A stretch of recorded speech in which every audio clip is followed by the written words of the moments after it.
Samantala, habang papalapit naman ang bakasyon at dumarami ang mga batang nais mag-swimming at maglaro sa tubig, nagpaalala ang Department of Health Regional Office 1 sa publiko na maging mas maingat upang maiwasan ang mga insidente ng pagkalunod.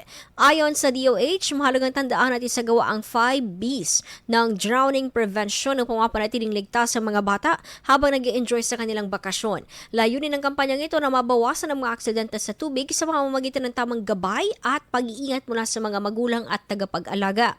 Kabilang sa mga paalala ang patuloy na pagbabantay sa mga batang naliligo o naglalaro malapit sa tubig, paggamit ng angkop na safety equipment kung kinakailangan, at pagtiyak na ligtas ang lugar na pinagtatagpuan ng mga aktibidad sa tubig lalo tulad ng mga swimming pool, ilog at dalampasigan. Iwasan din ang paglangoy habang nasa ilalim ng impluwensya ng alak at pagtatakip sa mga balon o drum na maaring maging mapanganib sa mga kabataan.